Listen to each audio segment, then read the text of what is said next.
दिल्ली के मुख्यमंत्री अरविंद केजरीवाल 40 दिन तिहाड़ में गुजारे, बाहर चुनाव प्रचार वो कर रहे हैं।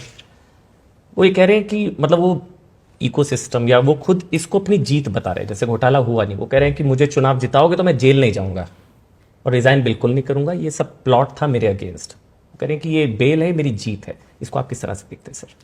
ऐसा है कि मैं व्यक्तिगत उनका जो मामला चल रहा है उस पर कोई भी टिप्पणी करूं उचित नहीं है, क्योंकि अभी मामला कोर्ट में है।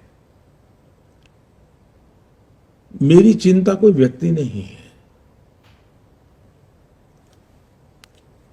मैं तो अदालत ने क्या कहा उसके पर अगर ध्यान केंद्रित करूं तो शराब घोटाले में हाईकोर्ट की टिप्पणी क्या है, हाईकोर्ट ने क्या कहा है, मैं उसको तो मानूंगा।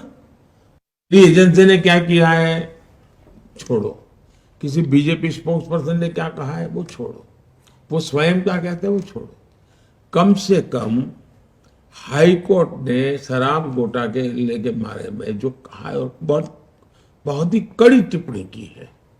अब चिंता का विषय ये है देश में, और जो गंभीर है, कि सार्वजनिक जीवन में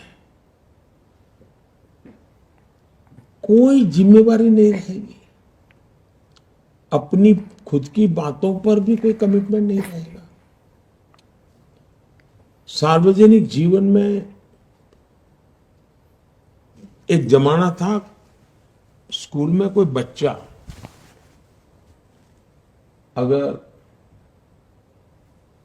कॉपी करता है और पकड़ा जाए तो महीने भर स्कूल नहीं आता था।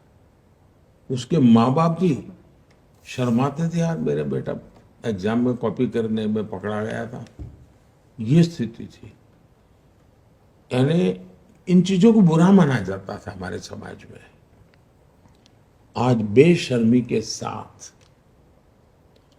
सजा जिनको हो चुकी है, जिन पर गंभीर आरोप लगे हैं, उनको कंधे पे लेकर के आप सार्वजनिक रूप से नाच रहे हो। ये जो पतन हुआ है वो चिंता का विषय है। मुझे कोई पर्सन से लेना देना नहीं है।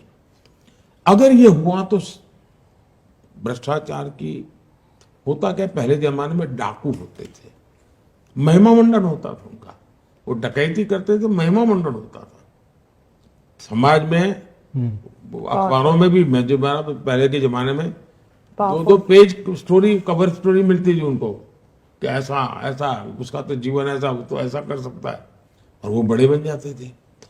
दुर्भाग्य से अब राजनेताओं को ये बेनिफिट मिलने लगा है कि इतना भ्रष्ट लोगों का। मैं तो हैरान हूं कि कोई अखबार वाला किसी भ्रष्ट व्यक्ति का इंटरव्यू लेने जाए।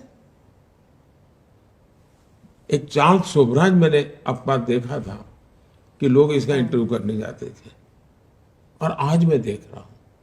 वरना कोई भाई अब इनके विषय में एक बार क्लियर हो जाए तब तक रहने दो। ये पतन है समाज जीवन का, मेरी चिंता वो है।